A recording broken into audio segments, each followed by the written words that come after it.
Shalom bien-aimés du Seigneur, soyez bénis. Bienvenue sur notre plateforme de témoignage. Nous recevons ce soir une sœur, la sœur Marie, que le Seigneur a tirée du monde des ténèbres à son admirable lumière.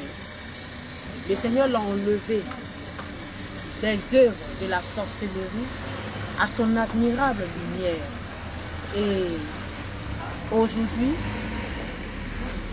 elle a décidé de venir rendre témoignage de ce que Jésus-Christ de Nazareth a fait pour elle, de ce que le roi des rois a fait pour elle, de ce qu'il l'a enlevé de ce monde de la perdition, il l'a emmené sur le chemin étroit et resserré qui mène au ciel. Je vous invite à vous connecter, à nous écouter, à nous accorder votre attention, afin que ce témoignage puisse produire quelque chose dans la vie de quelqu'un. Soyez les bienvenus. Je suis la servante de Dieu, Christiane, et voici ma sœur Marie qui va se présenter. Shalom, shalom. Je suis Yowa Ucheleo Christelle. Je suis bébé de la région de Gagnon. Je viens d'un village du nom de Noadillo. Et bon, à l'origine, le nom c'était Goubou, qui signifie le village de la sorcellerie. Voilà, c'est de ce village-là que je suis ici. Alléluia. Donc, avant de rentrer dans le vif du témoignage, nous allons dédier ce moment au Seigneur Jésus, qui vienne prendre le contrôle de ce moment. Nous sommes en prière. Père éternel, nous vous porterons toute la gloire et l'élévation.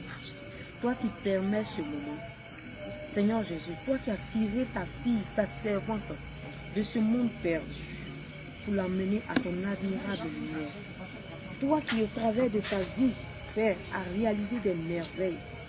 Seigneur Jésus, en ce soir, elle vient te rendre toute la gloire par ce témoignage.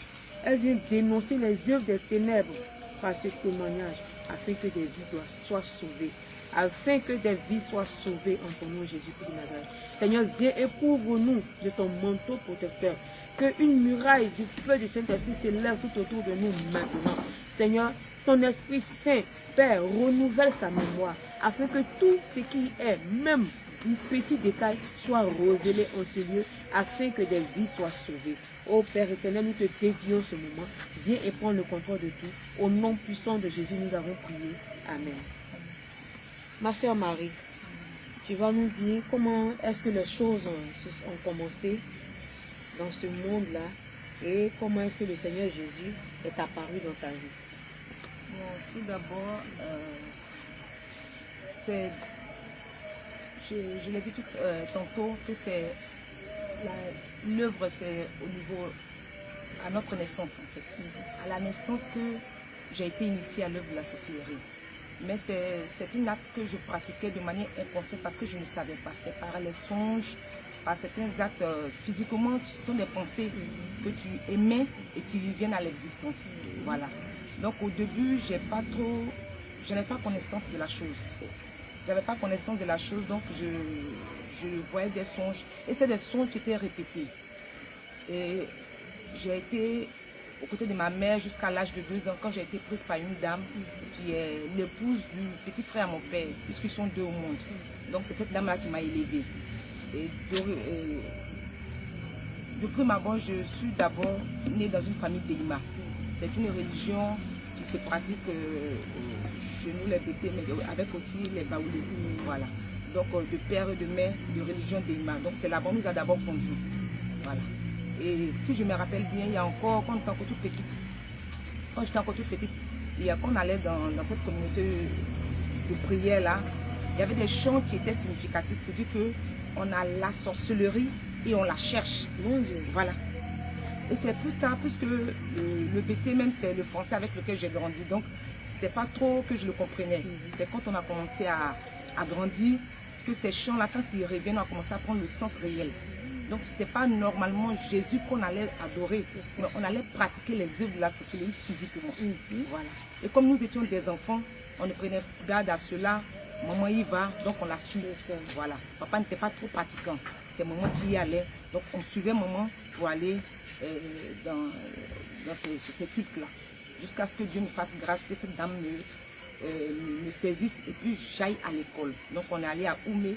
Mais ce qui a été ce qui était récurrent, c'est les songes. À chaque fois que je dors, je me retrouve dans une école. Dans une école, et c'est comme si un couvent. Voilà, c'est comme un couvent. Ça a commencé d'abord comme un couvent dans lequel on est à l'école. Je me retrouve dans une salle de classe. Mais je ne sais pas ce qu'on apprend en fait. Et à chaque fois que je me réveille, j'ai un sentiment de... Je ne sais pas comment je vais expliquer cela. Que ce n'était pas normal en fait. Ce n'était pas normal ce que je vivais. Comment je peux me retrouver dans une école. Puis l'école est close. Elle est fermée, une grande clôture. Et moi, spécialement, je cherchais la porte de sortie. Et ce songe-là, je l'ai fait pendant 15 ans, je ne sais plus le dire. Parce que c'est depuis l'enfance, jusqu'à ce que j'aille en classe de CM2, je crois, jusqu'en 6e, je continuais de faire ce songe. Je cherchais toujours la porte de sortie. Je courais. Je me retrouve dans... En tout cas, là, je tombe sur la clôture. Je cours, il y a des herbes, du jardin. Je cours. Mais je ne trouve jamais la sortie. Et je me réveille. Chaque fois, c'était comme ça. Donc, j'ai commencé moi-même à me poser des questions. Quel est ce son qui revient à chaque instant? Je perdais facilement des tenues, des vêtements. Vraiment, je me retrouve dans des songes où je suis à des repas. Le jour que je refuse de manger le repas, on me force à manger le repas. On m'étouffe avec le repas. Et je sors. Quand je me réveille, c'est... Je sais pas, je dors. Mais quand je me réveille, je sors de ce songe, c'est comme si ce que j'ai vécu dans le songe, c'était... En fait, j'étais couchée là, mais je le ressentais physiquement. Parce que je sors étouffée. Soit si c'est la course, on me poursuivait, je me réveille essoufflée, ayant fourni des efforts physiques en fait. Et je me rappelle une fois où, à chaque fois que je trouve, il y a des bœufs, soit des personnes qui me poursuivent. Et là, quand j'essaie de courir, je me mets à m'envoler. Je me retrouve en train de m'envoler. Je n'ai pas d'aile, mais je me retrouve en train de m'envoler. Et quand je veux voler plus haut, parce que j'ai peur que la personne qui me poursuit m'atteigne, je n'arrive pas à aller haut. Mais je suis à une certaine distance comme ça. Donc il ne peut pas me saisir, mais je ne peux pas aller plus haut. Et à chaque fois, c'était comme ça. C'est plus tard que j'ai compris qu'en réalité, ce n'était pas des personnes qui me voulaient du mal, mais en fait, c'était le mentor, celui qui m'avait transmis la sorcellerie, qui m'apprenait à pratiquer la chose. Parce que quand il te transmettent cette puce-là, il faut qu'il exerce, il examine, en fait, il vienne examiner ce qu'ils t'ont remis. Est-ce que tu arrives à le manipuler? Donc, il t'amène comme un danger, tu es effrayé, et puis tu te mets à déployer tes ailes, et tu te mets à t'envoler. Donc, chaque année, chaque fois, les songes étaient répétés. Les songes étaient... Donc, en fait, à chaque fois que je me lève, je me pose des questions. Qu'est-ce que ça signifie? Qu'est-ce que c'est? Je me retrouve en train de manger, en train de m'envoler, à me retrouver dans l'eau. Vraiment, c'était effrayant. Pour un enfant, à la base, je suis née avec un don de vision. J'étais toute petite déjà, je voyais des choses. Et puis, ma mère m'a raconté quelque chose. Moi, j'ai vite marché à l'âge de 7 mois. Je marchais, je parlais déjà. Donc, j'ai commencé avec les vieux du village. Quand tu te mets à dire quelque chose qui n'est pas véridique, je te contredis. Je n'avais pas peur. Non, je n'avais pas peur. Je te disais que c'était faux. Donc, très tôt, ils m'ont remarqué en fait. Ils m'ont remarqué très tôt. Et je pense que c'est là que la chose est partie. Parce que ma grand-mère, ce que j'ai appris d'elle, je l'ai connue juste un tout petit peu, mais ce que j'ai appris d'elle, c'est que quand elle est en colère, elle était en fait à un degré élevé des yeux de la sorcellerie. Donc, tu ne pouvais te permettre d'avoir affaire à elle. Non. Jusqu'aujourd'hui, on en parle.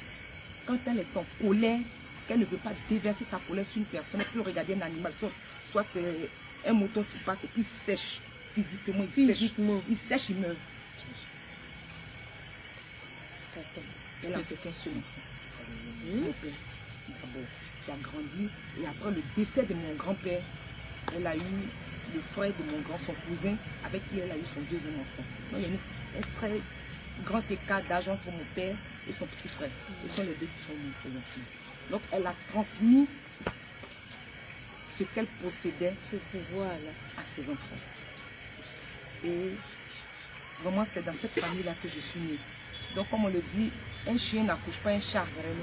Donc, si je suis née de père sorcier, automatiquement, j'ai de la Tu as chose. ça. Ce sont des germes qui sont Bien nés. sûr. Voilà.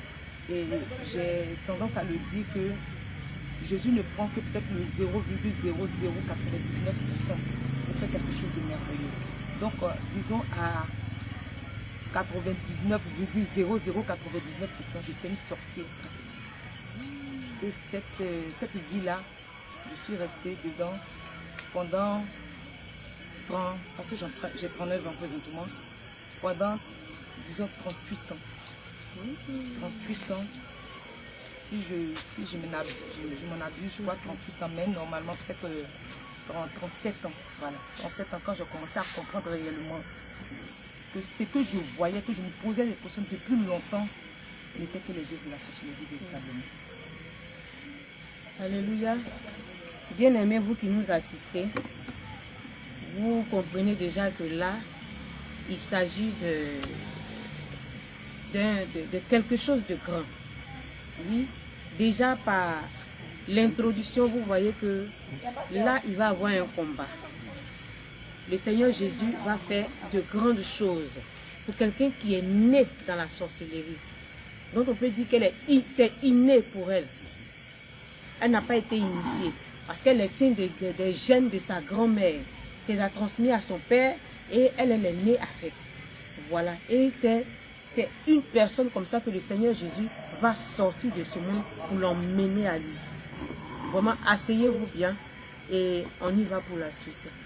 Donc de cette famille, avec tout ce que je voyais dès l'enfance, j'ai commencé à me poser des questions. De nature, je suis une personne qui aime chercher, qui aime poser des questions.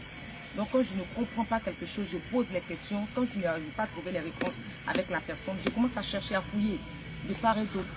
Donc c'est dans ce élan-là que cette femme-là m'a apprise. J'ai fait le CP1 à Oumé et ça continuait. On est allé, je suis une élève très brillante à l'école. Très très brillante, je suis beaucoup taquin. Voilà, je suis un enfant qui ne reste pas tranquille. C'était comme cela. Et il y a quelque chose aussi dans la famille qui nous est transmis en fait, le vol. Oh non, le vol, la colère, je peux citer quoi d'autre encore. C'est-à-dire que la colère, c'est comme un manteau que nous portons. Et tous ceux qui sont de ce village-là manifestent la colère comme rien. Comme rien. Voilà. C'est une seconde nature. Voilà, c'est une nature. C'est une nature. Et le vol, pour certains d'entre nous, le faisait. Donc j'étais petite, ma voisine de classe, et c'est après que le Seigneur m'a fait cette grâce-là de pouvoir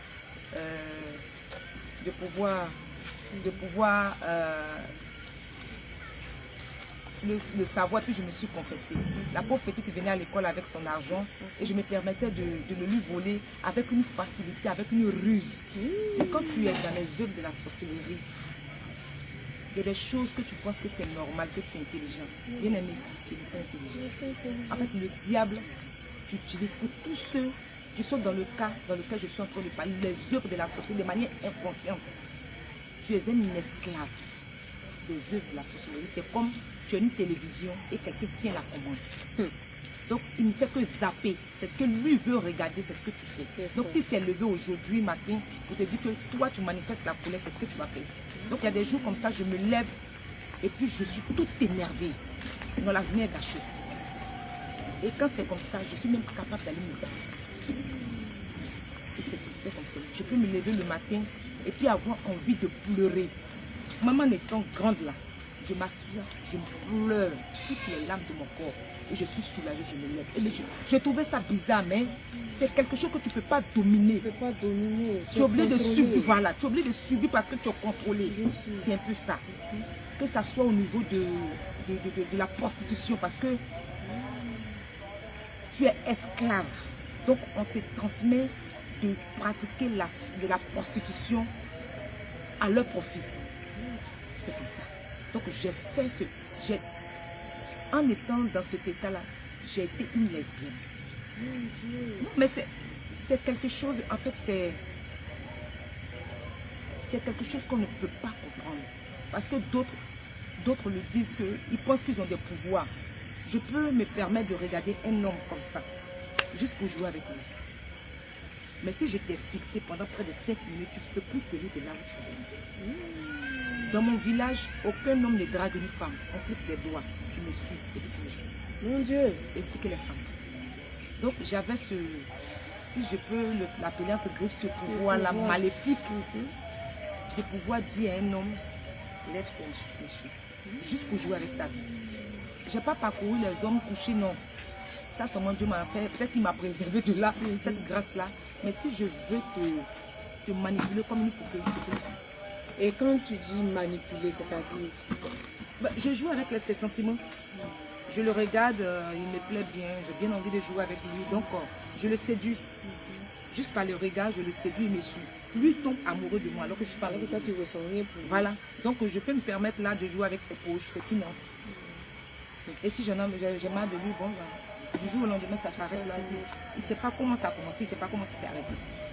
Et c'est un peu ça. Et j'avais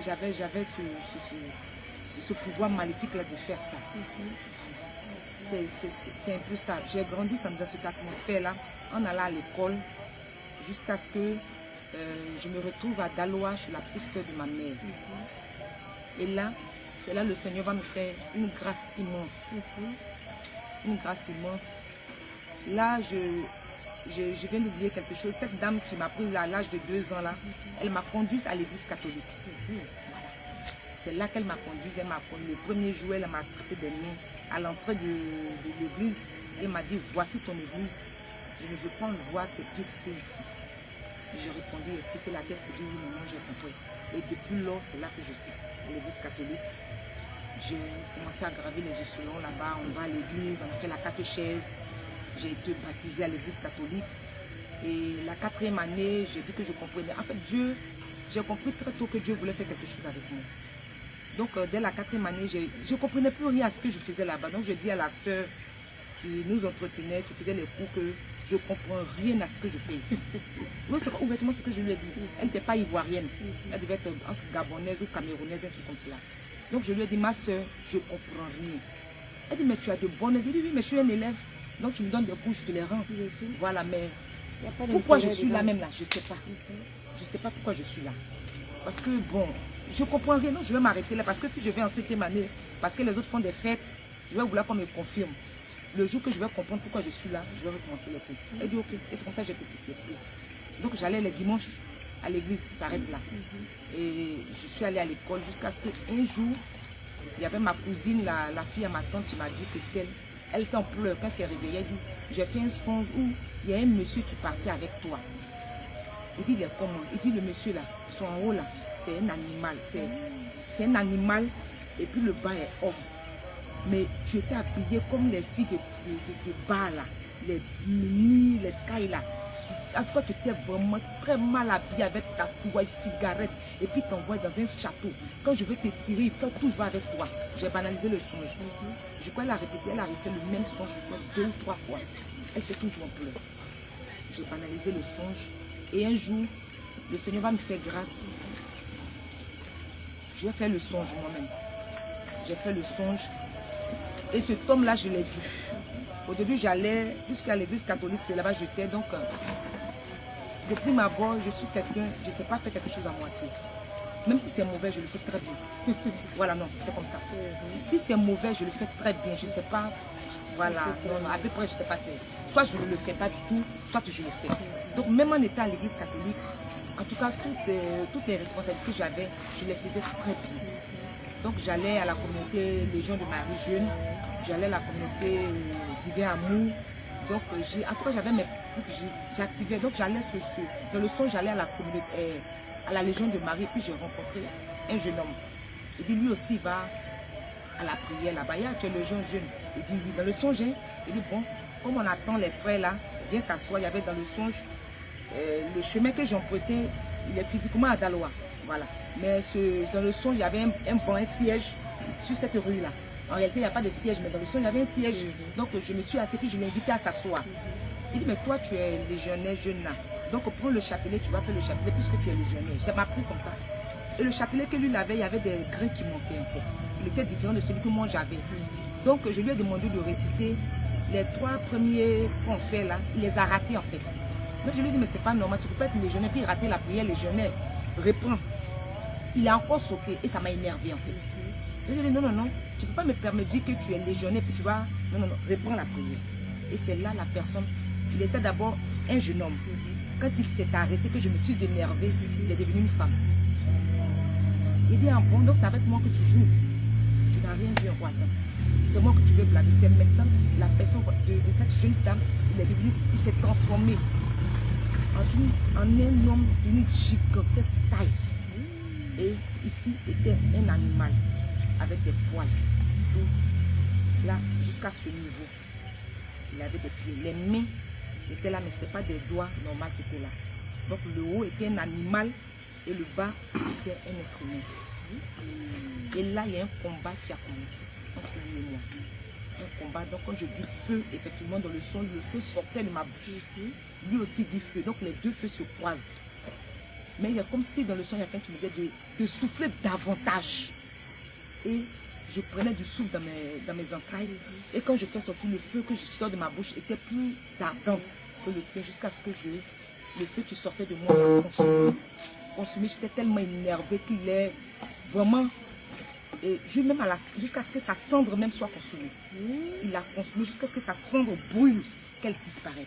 Et de là, quand sa cendre a disparu, c'est comme si le ciel, dans le songe, le ciel s'est ouvert. Et c'est comme si j'ai été portée, j'ai décollé du sol.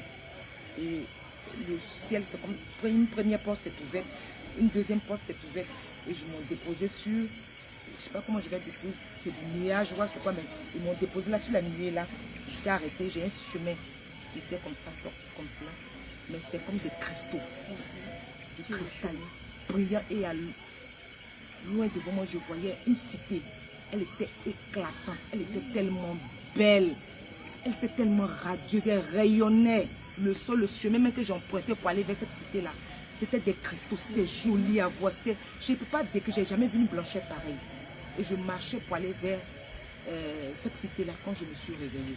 Quand je me suis réveillée, c'était ma première, la chose qui m'a choquée, ma cousine avec qui je dois était assise comme ça. Et elle me regardait. Donc elle m'a dit, tu te battais avec qui? Il dit, comment ça? Elle dit, c'est le fait même que tu me tapes là qui m'a fait que je me suis levée pour m'asseoir sur l'autre lit pour te regarder. Parce que tu combats, tout ce que tu disais sortait physiquement. Il dit, ah bon? Et puis j'ai comme ça lui expliqué. Elle dit, oui, exactement. C'est le monsieur qui partait toujours avec toi. Et dit, aujourd'hui, je l'ai vécu. Et c'est là, le Seigneur va commencer à me faire grâce. Il va commencer à me faire grâce. Quand je suis sortie de là, je lui ai dit, ce que j'ai vu là. Mais je ne savais pas que cette prière-là allait porter véritablement. Il dit, ce que tu m'as montré là. Je ne sais pas comment tu vas t'arranger, hein, mais il faut t'arranger. Je vais en faire. Et c'est comme ça que j'ai fait une prière toute simple. Et puis, on a banalisé, on a laissé tomber. Et dès lors, le Seigneur a commencé à me faire comprendre beaucoup de choses. L'école où je me retrouvais à l'école, comment on appelle ça, les songes. J'ai commencé vraiment à chercher la signification de ce que je voyais dans les songes. Parce que je disais que ce n'était pas normal. Et là, le Seigneur va faire quelque chose parce que puisque je le cherchais véritablement, ça a été détecté de là où je viens. Mon père, pendant 12 ans, j'ai été dans la maison d'une personne qui me scolarisait, qui fait mes soins, qui fait tout pour moi. Quand on dit tout, tout. Mon père n'a jamais mis les pieds là-bas. Depuis ma bonne, mon père ne m'a jamais scolarisé. Ce sont ma famille maternelle. C'est ma mère qui se décacassait pour scolariser tous ses enfants. Et le vieux dit, il s'arrête et puis dit à ma mère que c'est pour ne rien que tes parents dépensent de l'argent. Mais seul l'évangile de Dieu. Et ouvertement, c'est pas pour dire c'est caché, c'est voilé, non. Et il nous donnait, comment on dit ça, un proverbe qui dit non, que si la liane n'est pas accrochée à l'arbre, comment pourra-t-elle grimper? Donc si nous ne sommes pas connectés à lui, on ne pourra rien devenir. Donc, tout ce que la vieille lui a répondu, c'est que c'est Dieu qui fait toutes choses. Si c'est ce que le Seigneur a décidé, il ne va rien devenir. Mais c'est parce que Jésus a décidé. Donc, quand je suis partie à Daloa pour les 12 ans, la 12e année, mon père, moi qui n'avais jamais fait des bêtises avec mon oncle, cet homme qui me portait dans sa maison, il y a eu une dispute. C'était des choses qui avaient été déjà prédites pour que je sorte de là. Parce que d'après eux, si je restais dans la maison de ce monsieur, j'allais aboutir à une vie rayonnante. Donc il fallait que j'échoue. Et cette dispute-là, c'était pour un truc banal. J'étais épuisée, je criais le riche. Et le vieux, il a dit quelque chose. Moi, tu ne lui as jamais répondu. Ce jour, je lui ai répondu. Quand je dis que tu es une télévision et on a une commande, c'est ce qu'on décide, c'est ce que tu fais. Pendant 12 ans, je n'ai pas répondu à cet homme, malgré que c'est un homme de nature colorée. Il fait ces choses, on se réunit, tous les enfants limite, on rit. Il nous frappe. Il a eu même un jour à nous enfermer dans la douche, ses enfants et moi. Il nous a bastonné correctement. Aucun d'entre nous s'est plaint. Parce qu'on a trouvé que c'était normal, papa était fâché. Voilà. On a arrêté la vie. Mais ce jour-là, pour un truc banal, j'ai eu à répondre à ce homme, à claquer la porte. Je me suis mise même dans sa maison à ne pas lui parler. Pendant 3 jours, je l'ai fait. Je ne lui disais pas moi. J'ai délégué des personnes pour lui demander pardon. Mais ça n'a abouti à rien. C'est là que j'ai vu mon père quitter au village après 12 années. J'étais en 2e année comptabilité. Mon père est arrivé là, ça m'a surpris que je l'ai vu. Il est venu avec un cabri de cette taille-là. Comme toujours. Ils ne viennent pas les bras ballants. Il est venu demander pardon. Quand mon père a quitté la maison pour revenir à Gagnoa, le monsieur m'a chassé de sa maison. Pour les rires. Donc les vacances, j'ai ramassé mes affaires et je suis venue au village. Je suis venue au village. Et l'année qui a suivi, les vacances sont finies, la dame m'a rappelé, non, ton père dit c'est parce qu'il était fâché et qu'il avait dit ça, donc ce sont des disputes entre papa et enfant, tu peux revenir à la maison du moment. Si c'est pour rester à la loi, c'est que les études, je les arrête. Donc c'est comme ça, elle m'a fait parvenir de l'argent, je me suis inscrite au lycée professionnel de Gagnoa, c'est ma 3e année. Et là, je n'ai pas pu puisque j'avais eu d'abord une gaffe à l'école, une élève excellente, une gaffe à l'école. Donc ici, on m'a demandé de reprendre la 2e année. Et je me suis réinscrite en 2e année, malgré que j'avais la moyenne pour aller en plus. À cause de de discipline à l'école, j'étais obligée de reprendre la 2e année. Donc je me suis inscrite. Et c'est plus tard, j'étais la première dans ma classe avec une moyenne de 16 de moyenne. Donc en ce temps, c'était M. Daïro qui était encore le directeur du lycée professionnel d'Agnon. Donc on comptait les élites, les personnes qui ont compté pour que le lycée professionnel soit vraiment à l'excellence. J'étais parmi ces personnes. Mais malheureusement, j'ai échoué à l'examen. Et lamentablement, oui. Et c'est plus tard que mon chef de famille va me faire asseoir. Là, j'étais au village, maintenant, il va me dire, un soir, il m'appelle et dit, ma fille, viens. Donc moi, j'ai gâté quelque chose que j'ai à te parler. J'ai pris le tableau, je me suis assise devant ce monsieur. Il dit que tu es très intelligente. J'ai dit, ah bon, il dit, oui, ma fille, tu es très intelligente. Actuellement, tes amis travaillent. C'est nous, on t'en est à Daloa. De la manière où vous me regardez, c'est pour ça que je regarde, mais que je suis ébahie. Il dit, tu es très intelligent. Si tu restais là-bas, là, tu allais devenir quelqu'un. Mais c'est nous, on t'a enlevé là-bas. Et que c'est la vie, il faut prendre ça comme ça. Mais là, on commence à couler. Entre-temps, toujours, je cherchais Jésus, hein, mais je suis toujours à l'église catholique. Là, il ne faut pas enlever ça de ma tête, non. C'est l'église catholique. On ne fait pas là-bas. Ah non, mais je vais venir avec à des frères, à des cousins, à des cousines, à des personnes qui sont à l'église catholique. Je vais ouvrir la brèche. Il ne faut pas te tromper. Il n'y a pas de Dieu là. Le 2e évêque de Gagnoa, il s'appelle Yoru, le père Yoru. On était à l'Immaculée Conception ensemble. J'étais avec Père Nicaise. Je rentre au presbytère quand je rentre dans ma chambre. J'étais avec eux. Moi, je vais aller me confesser là. Père Yoru me connaît pour ça. Quand je rentre, mon père, bonjour, je vais me confesser, mais il a posé mes questions d'abord. C'est en fonction de tes réponses que moi, j'ai fait ma confession. Donc, je n'allais pas la confession comme ça. Donc, c'était pour dire quoi? On avait cette particularité-là d'aller voir les prêtres. Mais ce qui m'a un peu marqué, c'est que quand je pose des questions, je ne peux pas les réponses. On me dit que je me pose trop de questions. Mais je veux comprendre. Mon père, j'ai fait un songe. Il dit, c'est toi qui rêves toujours. Il dit, mon père, chez moi, là-bas, tout le monde est évangélique. Je suis la seule catholique. Donc, si je ne trouve pas de réponse, Il faut me donner. Et je ne trouvais pas de réponse. C'était sincère. J'étais la légion de Marie Jeune. Chaque matin, j'ai ma serpillière, j'ai mon seau spécial de trucs que j'ai acheté pour aller nettoyer la grotte. Bien aimé, j'ai fait ça pendant des années. Ma vie n'a pas changé. Ma vie a été un perpétuel recommencement parce qu'en étant là-bas, on continue de pratiquer les œuvres de la sorcellerie. Je vais taire le nom de cette personne parce que ça serait un peu trop osé. Il y a des choses qui se passent là-bas. Ce n'est pas parce que je voulais quitter l'église catholique en tant que tel, non. C'est le Seigneur qui a demandé que je quitte là-bas. Mais il y a quelque chose que j'ai vu qui m'a marqué, qui m'a poussé même à sortir de là. Parce qu'on prétend faire le vœu de chasteté, ils appellent ça ou quoi, pour se consacrer à Jésus. On ne cherche pas. Parce qu'on m'a gradé. Étant dans le sacerdoce. Ah oui. Moi je connais, je vais faire le nom de la personne, un prêtre qui a un bar de spiritisme à Gagnois ici. Mon Dieu. On se retrouve tous au bar, on boit bien, on boit des liqueurs fortes. Dimanche, on se retrouve à la messe, en train de présider la messe. Toi qui es catholique, tu m'écoutes. Pourquoi on va s'y. Les réseaux sociaux, là, moi je ne suis pas fan des réseaux sociaux. Mais c'est que le pape présent a train de dire, ça devait t'ouvrir les yeux. Vraiment. Ça devait t'ouvrir les yeux parce que même si tu ne vois pas là, tu entends.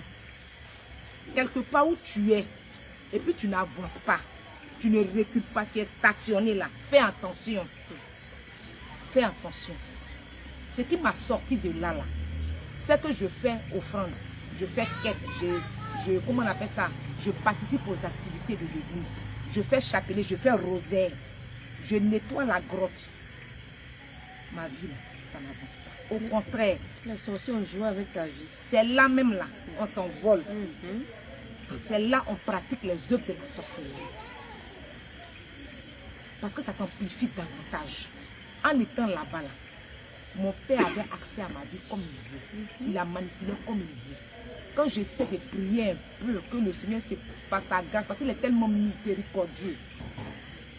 Mais quand tu regardes ton état d'âme pour dire que tu le cherches véritablement là, il te fait un clin d'œil. Et dans ce temps-là, le Seigneur Jésus me faisait des clins d'œil. Mais à peine que je fais ce qu'il faut, ça ne peut pas valoir 2 mois. Je retourne dans les mêmes bêtises. Parce que là où je me trouvais là, ils avaient plus de pouvoir que moi.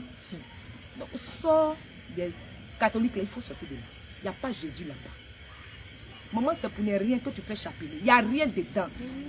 J'ai dit que j'étais la fille de Marie, la fille de la sirène des eaux. Parce que quand tu te mets à faire le chapelet, il y a quelque chose que j'ai remarqué. Quand on dit que le mois d'octobre est dédié à la Vierge Marie, quand je rentre dans ce moment de prière, ça fait comme du maraboutage. C'est là même le degré de séduction. Ça prend de l'école. Il faut sortir. Il n'y a rien dedans. Pour revenir à mon oncle qui m'a dit ces choses, quand je suis quittée à Daloa, que c'est vrai qu'ils m'ont, comment on appelle ça, sauf qu'ils m'ont fait venir et que de prendre la vie comme ça, et c'est la vie. Tu détruis mon existence et tu me dis c'est la vie. Il y a une chose que je vais dire à quelqu'un. Si quelqu'un te fait du mal, que tu le sais, que tu le hais, mon ami, tu n'as rien compris. Parce que c'est comme un hôtel qui est bâti. Et à chaque fois que tu manifestes cette haine-là, cette colère pour la personne, c'est comme tu fais des libations sur cet hôtel-là. Donc la personne qui est tenue de garder l'hôtel prend de la force.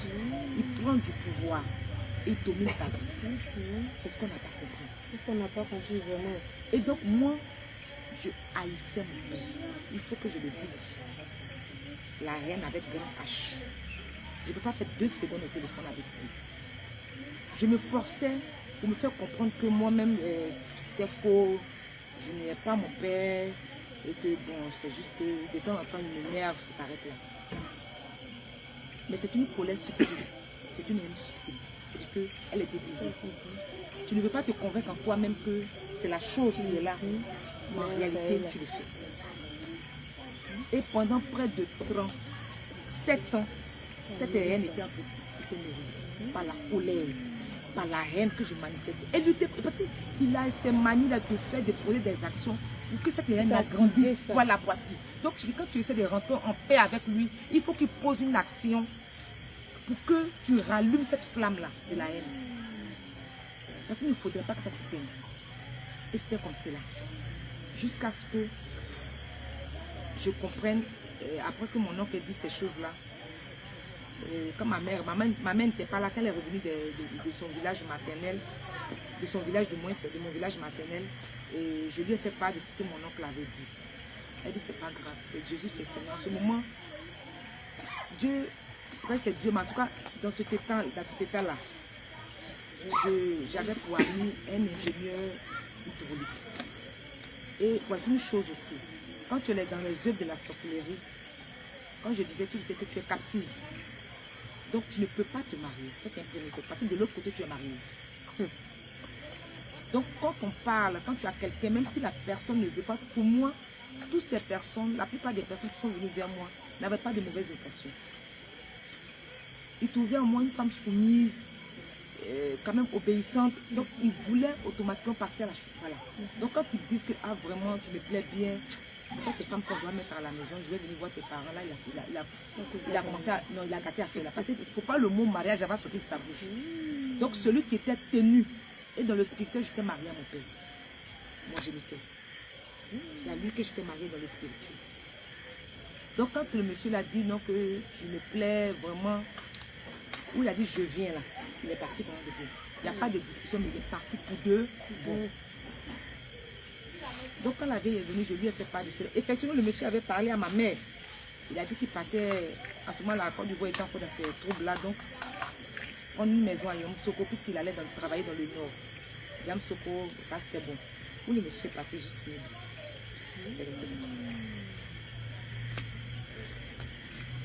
donc, tout ça était là, la guerre, on n'a qu'à prier. Donc, dans cette là, on se mettait en train de prier. À prier, mais les mêmes songes continuaient. Je mangeais toujours dans mes rêves. Arrivé au moment que j'avais peur même de dormir. Parce qu'il suffit que je ferme les yeux tout petit peu. C'est un voyage. C'est un voyage. Il est arrivé un jour même que je me rappelle bien, une nuit, j'ai eu des rapports sexuels. Tu as des rapports sexuels dans tes songes. Des gens viennent me dire là. Oui, des gens viennent coucher avec toi. Ils peuvent être plusieurs. Mais tu ne peux pas te... Je ne sais pas comment je vais dire. C'est après, avec les enseignements que j'ai compris que les esprits n'ont pas besoin de te toucher. Il suffit que tu te dépannes. Il suffit... Je ne sais pas comment je vais expliquer. C'est une connexion. Simplement ça. Et puis tu te mets à éjaculer sur toi. À avoir des sensations.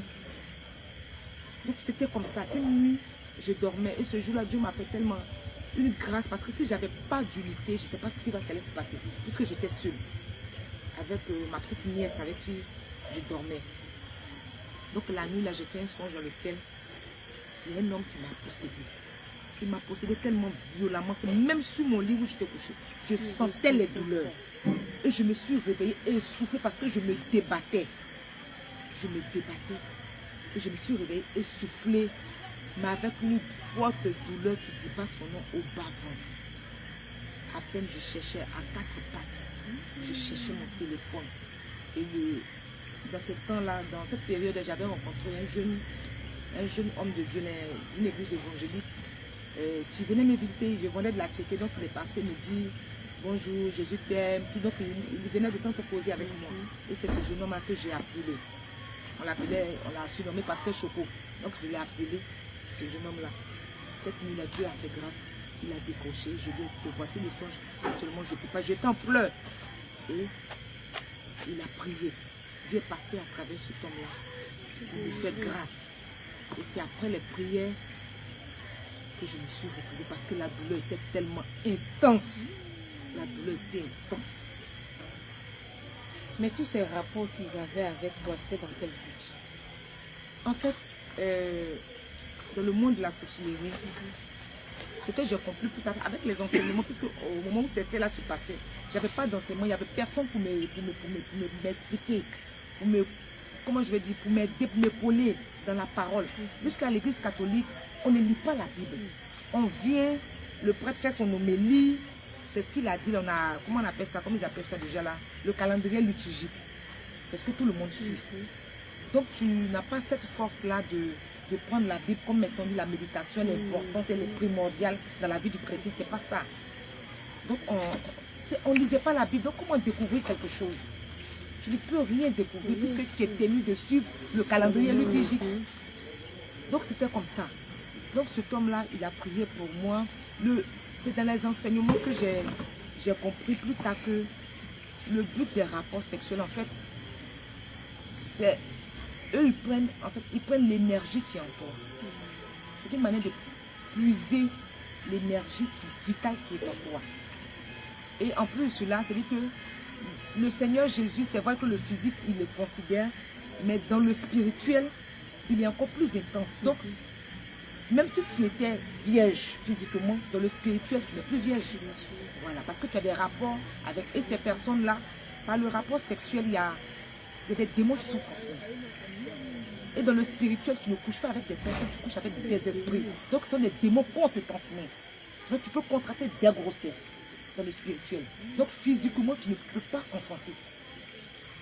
Et c'était mon cas.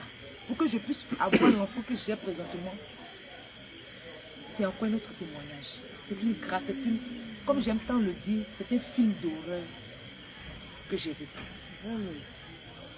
C'est un film d'horreur que j'ai vécu. Donc ces rapports sexuels nous poussent en fait, nous affaiblissent parce qu'on ne peut pas prier. On ne peut pas réellement chercher le Seigneur et on est sous l'emprise, c'est comme on est une prostituée. Donc quand ton dominateur a besoin de toi, tu es obligé de te soumettre. Et il peut venir avec plusieurs personnes pour te posséder. Donc physiquement, puisque j'avais des rapports sexuels dans le spirituel, physiquement les hommes, moi, les rapports sexuels, je peux me passer des hommes pendant 2 ans. Et je pensais que c'était une abstinence que je faisais, normal. Je peux passer des hommes pendant 4 ans. Physiquement, je le fais. Mais dans le spirituel, il y a des rapports. Et c'était comme cela, c'était ça. Donc il y a quelque chose que nous perdons quand nous avons des rapports sexuels dans le spirituel. On te vole pratiquement tout. Et on te soumet à une vie que tu ne veux pas vivre.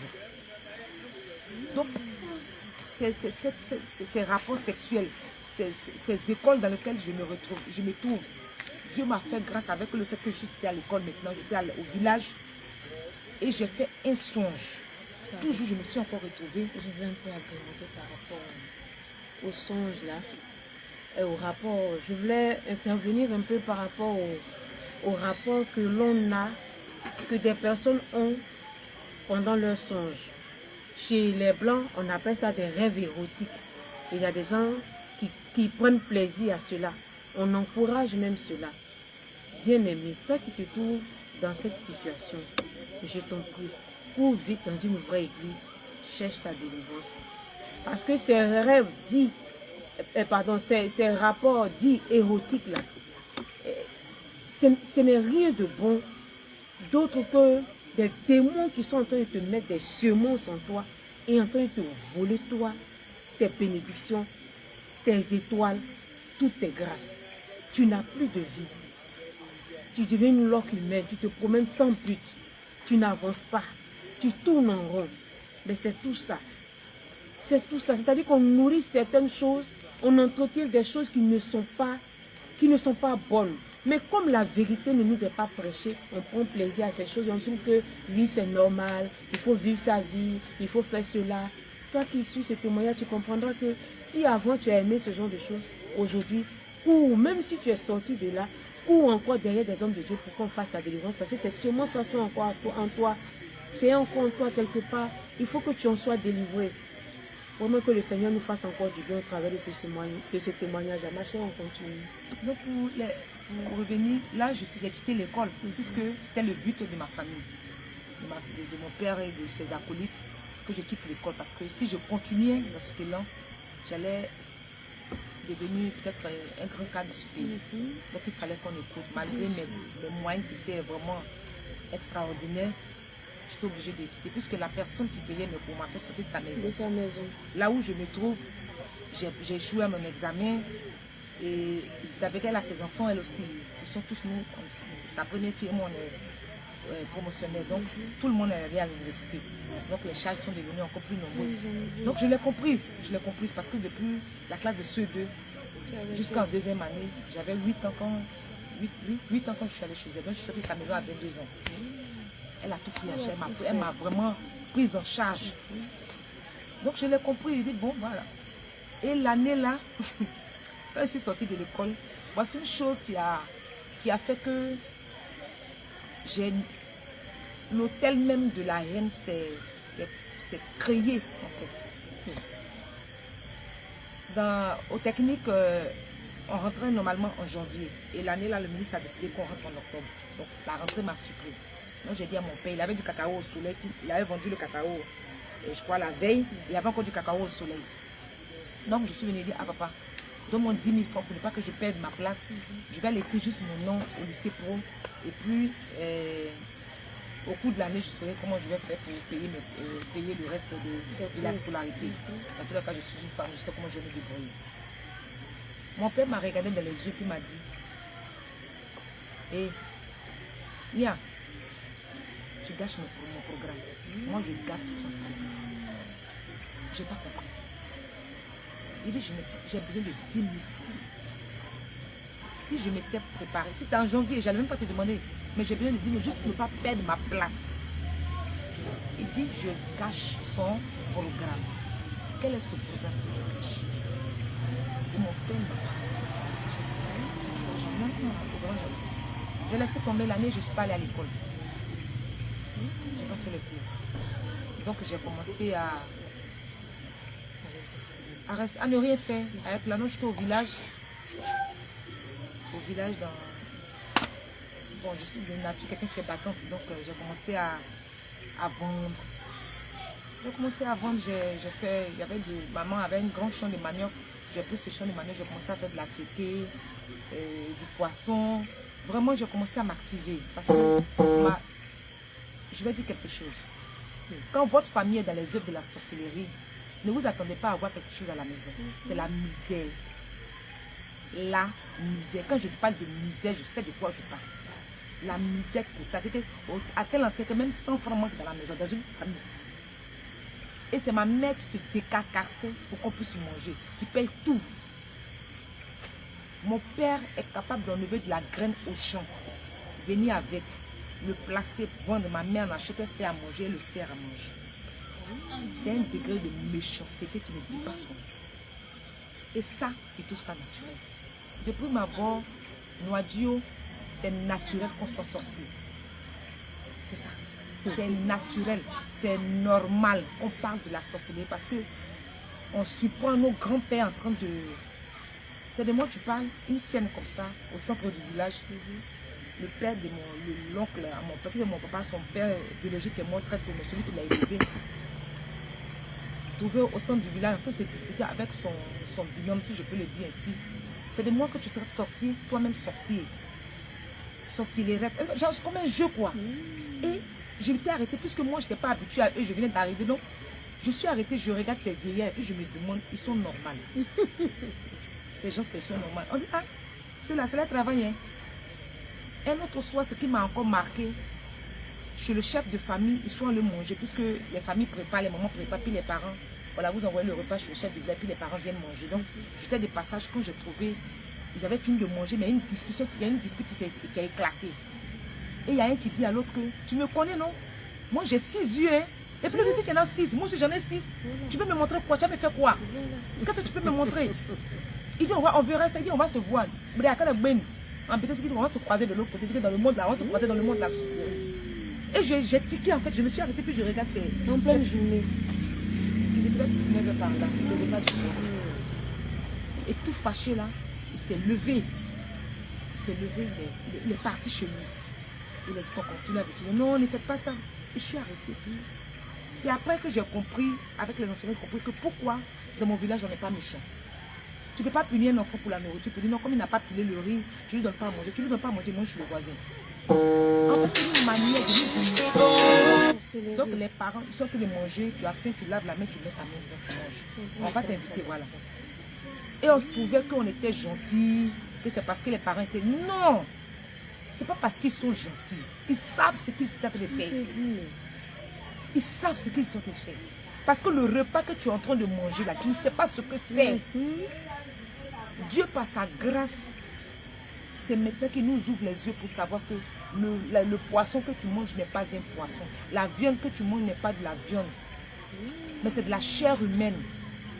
Tu penses pouvoir manger de l'huile rouge alors que c'est du sang humain. Donc on permettait aux enfants de manger n'importe où, de telle sorte qu'ils n'échappent pas à la chose. Voilà, ça c'est un village, hein. Ça c'est un village, hein. Tu me traites de sorcier. Moi je sais pourquoi je suis sorcier. C'est là qu'il faudrait de ma famille. Voici des discussions. Voici des causeries qu'on entend en plein jour dans mon village. Donc c'est comme on pourrait le dire, c'est quelque chose de naturel, c'est normal.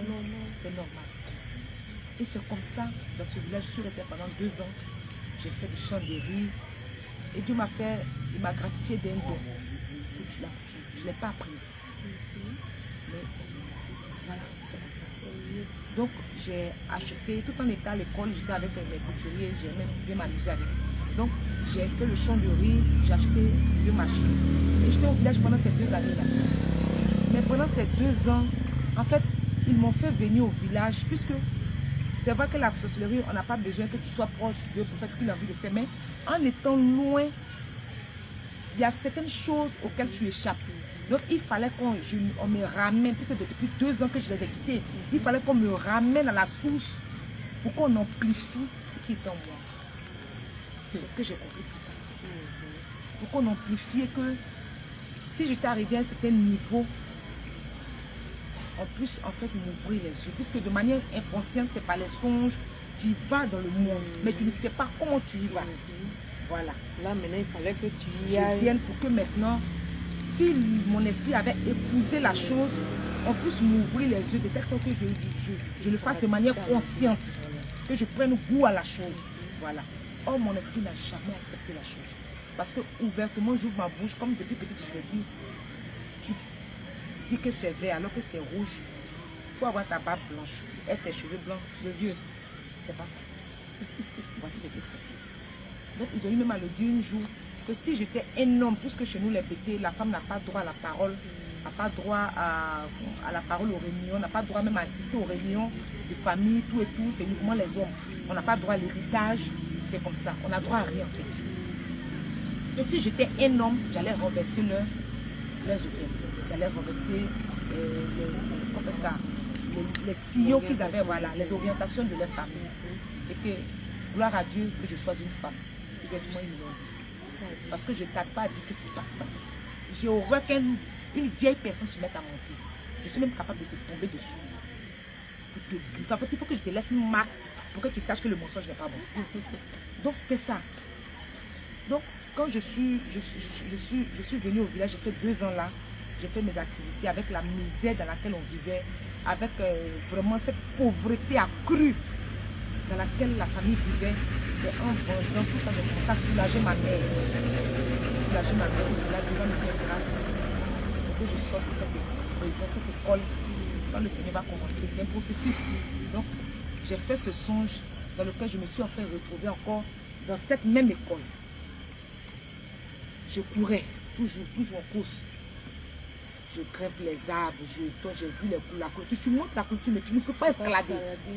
Donc je courais jusqu'à ce que je tombe dans le col comme un couvent. Et ces maîtresses là que je vais appeler des professeurs qui nous enseignaient ces cours de la sorcellerie, ils ont, comment on appelle ça? Elles sont voilées comme les sœurs à l'église catholique. Exactement. Il y a dans cette école, c'est comme un couvent. Il y a la mère supérieure, il y a les sœurs, les sœurs, et il y a les classes. Donc quand je suis dans le songe, c'est comme le Seigneur m'a fait grâce de savoir que ce n'était pas une école enfin. C'était pas une école. Puisque au village où j'étais, il y avait, bon, je ne peux pas le dire que c'est une église, mais il y avait encore une secte dans laquelle on allait. Oui, je pèse bien mes mots, c'est une secte. Vraiment. Parce que cet homme-là se fait appeler prophète. En réalité, son père était une personne qui évoquait les morts. Voilà, donc il a le don puisqu'il est né avec sa chose. Donc voilà, son père le lui a transmis. Et il fait le coup. Et il voile cela avec le nom de Jésus pour faire des bêtises en fait. Voilà. Donc c'est dans cette secte-là qu'on allait. Mais Dieu voyant mon cœur, comme je viens de Dieu le dire, je ne sais rien faire à moitié. C'est ça ou c'est pas ça. Soit je le fais très bien ou je ne le fais pas du tout. Donc même en allant dans cette secte, pour moi, comme c'était Jésus, on dit le nom, je cherchais Jésus. Donc il a vu vraiment que j'étais fatiguée vraiment. Et ce songe, quand je l'ai fait, dans le songe, j'ai compris que ce n'était pas une école ordinaire. Donc je suis commencé à courir, tout affolé, je rentre dans les salles de classe. Levez-vous, levez-vous, ce n'est pas une école, c'est une prison. C'est la sorcellerie, on est dans une prison. C'est comme si j'étais la seule qui était consciente. Les autres élèves endormis. Et puis les professeurs sont là, ils ont commencé à appeler la messe supérieure pour dire que, mais attends, elle dit, embêtée, hein. Donc, comment mener? Elle va aller où? Laissez-la, regardez là. Donc, je suis arrivée au grand portail. Le grand portail, voici l'espace entre le mur d'en haut et, comment on appelle ça, le portail, c'est comme ça. C'est tout petit comme ça. C'est à peine un filet de lumière qui passe là. Donc, je suis arrêtée devant le portail là. Et puis, toutes les professeurs là sont arrêtés devant moi, comme ça que je suis de ce côté là. Je veux sortir. Et puis, elle dit non, laissez-la, elle va aller où? Donc, pour elle, elle était tellement sûre que je n'allais pas sortir de là. Et je ne sais pas comment je me suis arrangée, comme si quelqu'un a agrandi l'ouverture. Et j'ai sauté, j'ai attrapé la clôture et j'ai passé le pied. J'ai passé le premier pied, j'ai passé le deuxième pied. Donc, j'étais maintenant comme ça. Donc, la moitié de mon corps était dehors et la tête était là. Et il y a un chant qui m'a été inspiré. Et je voyais sur le mur droit là, l'image a été peinte comme ça. Jésus sur la croix, crucifié avec le sang qui coulait tout. Et puis j'ai regardé l'image, le chant est sorti. Jésus-Christ sur la croix est encore sur cette croix-là à cause de tes péchés. Donc le chant, quand je le chantais, je l'indexais la main supérieure et tous les autres qui sont là. Et après le chant, c'est comme si le Seigneur me parlait à moi pour dire, si je suis encore sur cette croix que tu vois là, en fait c'est comme c'est moi ce qui voyais la croix. En fait. Si je suis encore sur cette croix là, c'est à cause de tes péchés, Christelle. Et j'ai commencé à couler des larmes. Et c'est comme si j'ai glissé et je suis sortie de cette croix. Alléluia. Et je me suis réveillée. Et j'ai dit, le chant, je me suis réveillée avec le chant dans la bouche. Avec les larmes aux yeux, effectivement, je suis sortie du sommeil avec. Et j'ai dit à ma mère, enfin, moi c'est pour ça que je te dis que j'étais toujours à l'école, dans une, que enfin voici le songe que le monde. J'ai commencé, en fait ce songe m'a donné plus de vigueur pour pouvoir chercher davantage. Donc j'ai commencé réellement à chercher Jésus. Et il est arrivé même pendant ces 2 ans au village, et que j'étais arrêtée dans la cour de mon papa, quand le Seigneur, il y a entendu une voix du ciel qui m'a dit, avant ça, il y a quelque chose que le Seigneur me rappelle. Bien aimé, pendant que je faisais les songes, où je couchais avec les hommes là, dans les songes là, je ne connaissais pas garçon. J'ai perdu ma virginité à l'âge de 20 ans parce que je disais que je devais d'abord arriver à avoir mon bac. Donc en classe de terminale, après mon bac, j'étais libre. Donc c'est dans ce élan-là, à faire des questions vraiment, c'était pas, mais dans les songes, voilà. Et c'est ce qui m'écœurait en fait. C'est ce qui faisait que je posais des questions. Donc, quand je suis venue au village, pendant les vacances, il y a mon cousin avec qui j'ai eu des rapports, les premiers rapports sexuels. Je n'ai pas compris. Mais c'était une chose qui était... En fait, c'était un plan qui avait été mis. Et quand l'acte s'est posé, moi je suis allée, je lui ai dit ouvertement que ça... J'ai lu dans la Bible que c'était l'insexe. Il ne voulait pas. Mais j'ai arrêté cette relation. Et moi, je lui ai dit, va te confesser. Puisqu'on était encore à l'église catholique. Moi, je suis allée, j'ai fait ma confession. Mais j'avais l'impression que c'était pas encore ça. Le Seigneur... Donc, j'avais encore toute cette peur. Et là, ces 2 années-là, quand je suis restée au village, il y a la voix, j'ai entendu, j'étais en pleine journée, hein, dans mes oreilles qui me dit, appelle ton père et ta mère et confesse ce que tu as fait. D'abord, avant que ça ne se passe là, dans cette secte où on allait là, il y avait un instructeur qui était de mon village, qui était affecté, son épouse, une fille guérie là, on était à la prière. Et puis Dieu, c'est sa grande miséricorde, comme il voulait faire quelque chose, il est passé par cette jeune dame-là pour donner une prophétie. Donc elle est venue là, elle m'a saisi les pieds. J'étais arrêté, la saisi mes pieds. Il dit, confesse-toi. Donc automatiquement, à l'intérieur de moi, je dis, mais qu'est-ce que j'ai fait? Et quand je dis qu'est-ce que j'ai fait, c'est comme un marteau qui est tombé sur ma tête de cet acte que j'ai posé là. Mais je ne sais pas comment je vais décrire cela. C'est comme tu es là et puis tu es sûr qu'on verse de l'eau sur toi. Voilà, c'est un truc comment ça m'a fait. Donc quand c'est descendri, l'image est... qu'est-ce que j'ai fait? Le Seigneur m'a rappelé l'acte sexuel que j'avais posé avec mon cousin. Et c'est après qu'il m'a dit maintenant d'appeler mon père et ma mère pour les faire asseoir pour leur dire. Donc quelque chose que moi j'ai fait, papa dit maman à quoi avoir dit. Donc j'ai laissé d'abord cette histoire-là. Un an est passé, hein. Je suis revenue à Gagnoa. Et là, je ne me sentais pas bien. Je suis retournée au village auprès de ma mère. Et Dieu est passé par un serviteur de Jésus, l'évangéliste Kokora.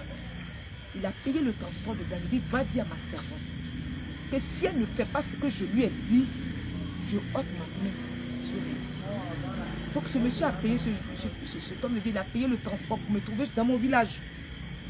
Il dit, j'ai un message pour toi. Il dit, voici ce que le Seigneur me dit. Que si tu ne fais pas ce qu'il t'a dit, je ne sais pas ce qu'il t'a dit, mais si tu ne fais pas ce qu'il t'a dit, il va enlever sa main sur toi. Et j'ai pris peur. Parce que j'ai tendance à dire que ma soeur, je te vois, si j'ai parlé avec toi, si tu lances coup de poing, je peux esquiver. Je peux esquiver ton poing. Je peux me battre, je peux me défendre. Mais quelqu'un que je ne vois pas là, je ne lui cherche pas par là. Non, ça c'est mon fort. Donc si, peut-être que je lisais la Bible, que je découvrais des choses, il y a beaucoup de choses que je n'avais pas fait. C'est comme on aime le dire. Il y a un chant qui dit, je n'ai pas vite connu le Seigneur, voilà pourquoi beaucoup de mes choses sont gâtées. Effectivement, c'est parce qu'on n'a pas vite connu Jésus, comme on le connaît aujourd'hui. Oui, on a rencontré des Jésus, c'est vrai. Mais celui dont je suis en train de parler aujourd'hui, là, on ne l'a pas vite rencontré. Si on l'avait vite rencontré, là, il y a beaucoup de choses, on n'a pas passé dans notre vie. Et c'est comme ça. Quand il a dit ça, j'ai pris peur. Le monsieur a repayé son transport. Il est revenu à Gagnoa, moi je suis restée là. Et c'est là que j'ai pris peur. Et le dimanche, après le culte là-bas, j'ai appelé mon père et ma mère et je les ai fait asseoir. Ils appelaient le coin le sanctuaire, je les ai fait asseoir là. Et puis, j'ai dit que j'allais aller par là. Et puis j'ai fait cette révélation. Ce qui m'a paru étonnant, c'est que mon père n'était pas étonné d'apprendre ça. Il n'était pas surpris.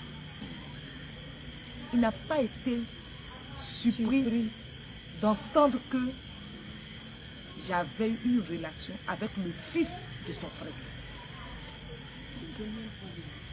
C'est ma mère qui a fait, elle a commencé à pleurer à chaudes larmes. Elle a pleuré amèrement. Elle a dit que je considère que je n'ai rien entendu. Et que plus jamais ça va se répéter. J'ai compris que je venais de blesser ma mère. J'ai compris que je venais de blesser ma mère. Et sincèrement, ma mère l'a tellement fait pour moi. C'est une femme qui a supporté tout, qui a accepté tout pour que ses enfants vivent.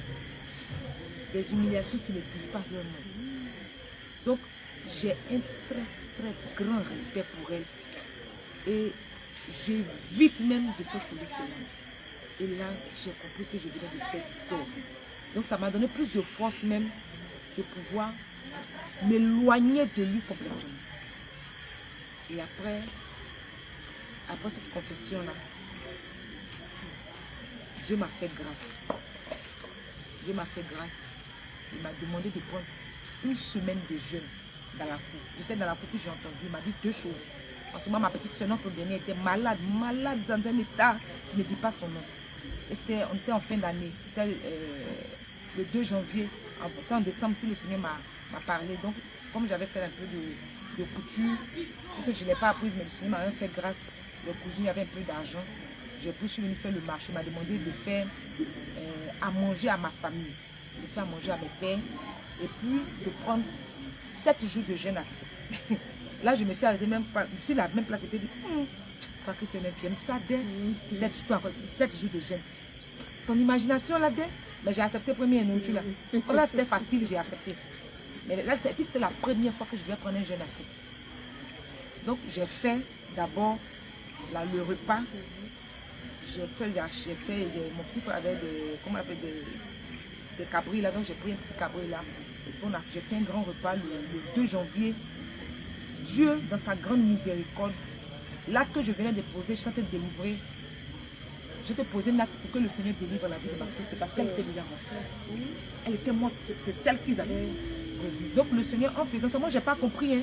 C'est après que je vais comprendre. Quand j'ai fini de faire le repas, j'ai appelé, pas le chef de famille, mais j'ai appelé l'aîné de notre famille, notre grande famille.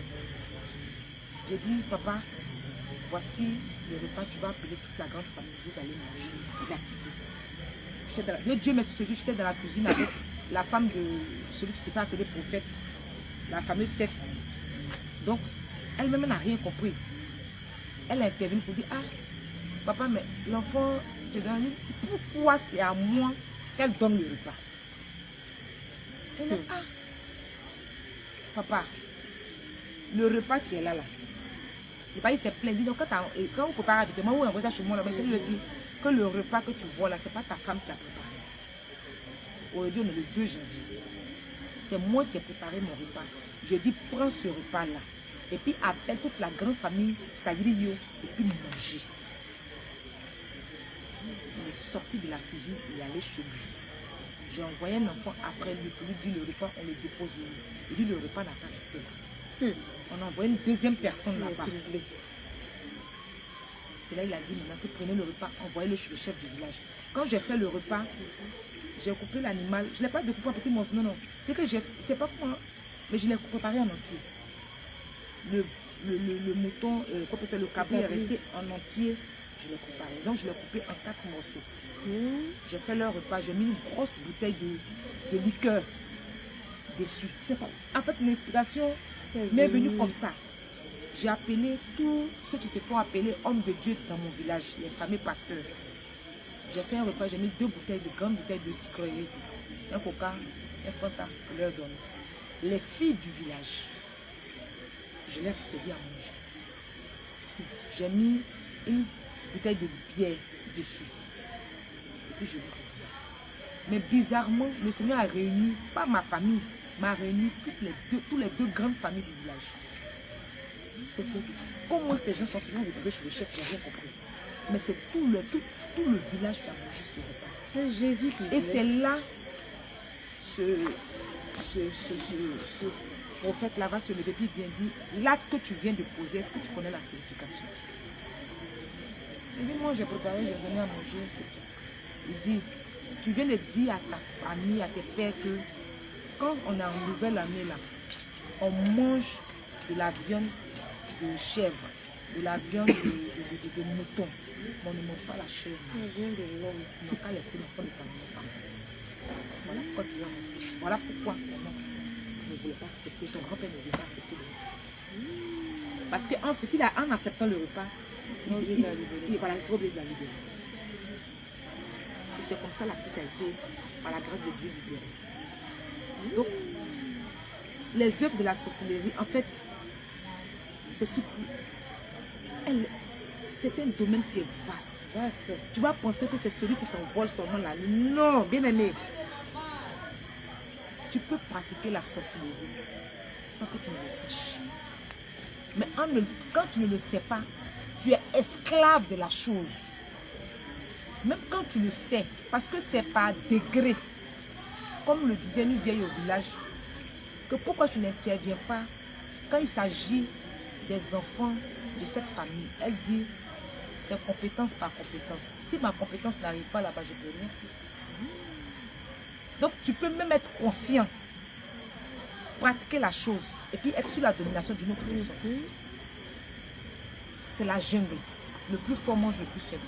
C'est comme ça. Donc si tu te trouves dans le peu de choses que je viens de dire, cherche la vérité. Tu t'envoles en rêve, tu es un sorcier. Tu manges des repas en songe, tu es un sorcier. Tu as des rapports sexuels en songe, mon ami, tu es un sorcier. Si tu te vois toujours en voyage, en train d'emprunter des véhicules, tu es un sorcier. Tu te vois toujours dans un bateau, en route dans l'eau, en train de nager, tu es un sorcier. Fais attention. Je te parle des choses que j'ai vécues. J'ai 39 ans. J'ai pratiqué la sorcellerie inconsciente pendant 37 ans. Quand je dis 37 ans, parce que c'est à 37 ans là que j'ai compris que c'était les œuvres de la sorcellerie. Et j'ai commencé à chercher Jésus-Christ parce que c'est le seul qui était capable de me sortir. Il n'y a rien dans ça. Si tu te tapes la poitrine pour dire je suis sorcier, il n'y a rien. Parce que tu peux avoir un pouvoir aujourd'hui là où tu es là. Mais il y a quelqu'un d'autre qui a un pouvoir qui est plus puissant que le tien. Si tu as fait à lui, il va te dire. Mais le seul pouvoir qu'aucun sorcier ne peut dominer, c'est celui de Jésus-Christ. Reviens à Jésus. Parce que là où tu te trouves, là, tu as la bénédiction. Si je mourais dans ces actes-là, même en étant dans l'ignorance, j'allais en enfer. Parce que la parole de Dieu, c'était une parole. Mon père était tenu de m'enseigner la Bible. Au lieu de m'enseigner la Bible, il m'a enseigné les œuvres de la sorcellerie. Donc pour cela, là, il m'avait déjà vendu aux œuvres des ténèbres. Donc j'y allais simplement. Pas par erreur, mais parce que je mérite d'y aller. Parce que ce sont les œuvres des ténèbres que j'ai pratiquées. Donc, toi qui m'écoutes, toi qui suis ce témoignage, examine ta vie. Là où tu te trouves toujours en bordure de la route, en train d'entendre un véhicule, ou toujours dans un véhicule, le véhicule dans lequel tu te trouves là, bon ami, c'est pas autre chose, c'est un cercueil. Tu le vois avec des roues, mais c'est un cercueil, je te le dis. C'est un cercueil. Là-bas, il n'y a pas vraie voiture. Tu as avion, tu as bateau. Ce sont des cercueils, ton propre cercueil que tu conduis. Il ne faut pas t'imaginer que tu as des richesses. Tu n'as rien. Si je peux te présenter mon père en image, tu vas vomir. Parce qu'il ressemble à rien. Quand je dis il ressemble à rien, ce n'est pas pour dire qu'il est... Comment je vais dire c'est pas pour injurier, non. Mais physiquement, parce que tu ne peux pas suivre deux lièvres à la fois. Dans le monde de la sorcellerie, il est un roi. Il a tous ses ornements, les chaises de roi, il est riche. Mais sur la terre ici, là, il ressemble à un misérable. Il est tout le temps sale. Une odeur corporelle qui ne peut pas sortir. Mon père, j'achète des vêtements. Et je viens lui des vêtements neufs. Il prend les points, il les accroche, les cafards chient dessus, ils font ce qu'ils veulent dessus. Et puis il est dans des haillons. Ils aiment des tenues de cadavres. C'est-à-dire que des personnes qui sont mortes, quand on partage, voilà, les tenues funèbres, c'est ça, ils prennent ce vêtement. Tu comprends? Il va aller au champ matin. Il revient le soir du champ. Tenue du champ qui est remplie de boue, de saleté là. Il est dedans jusqu'à 7 heures là. Et papa va te laver, enlève ça. Quand tu es arrivé du champ là, il faut te déshabiller. On ne comprenait pas au début. Donc on se plaignait, il faut te déshabiller, puis te laves, tu t'habilles correctement, puis tu es parmi tes amis. C'est ça, il va pas se tourner dans le village. Il va tourner du moins dans le village avec cette tenue là. Il va même aller manger avec parmi ses frères. Et c'est à 21 h quand il va revenir de ses balades là, il va prendre le seau d'eau. Mais où il va, il va pas faire 2 minutes et il a fini de laver. Et quand c'est quand maman dit, il allait verser l'eau là. Il est juste là. Parce que tu ne peux pas être sorcier et puis être propre. Tu ne peux pas avoir un grade dans la sorcellerie et puis être propre. Impossible. Tu as toujours un parfait qui ne dit pas son nom. Une odeur corporelle qui ne dit jamais. C'est quelqu'un qui est capable de vivre dans une maison et puis ne jamais balayer. Et en fait, un sorcier aime là, il faut faire attention. Quelqu'un qui aime beaucoup la saleté, il n'est pas clair. Un enfant qui n'aime pas se laver, il est même capable de dormir 2 jours, 3 jours dans la saleté là. Il y a un problème, il y a quelque chose qui ne va pas. Je te parle des œuvres de la sorcellerie. Tu peux même être en ville, tu dis que le sorcier c'est au village, c'est pas au village seulement. Parce qu'on te transmet la chose. Si tu accuses ton père de sorcier, il ne faut plus l'accuser parce que toi-même tu es dans la chose. C'est ce qu'il est qui te transmet. C'est dans les gens. Donc si tu es né dans une famille de sorciers, commence à chercher ta délivrance. Toi-même commence à te repentir. Commence à te repentir.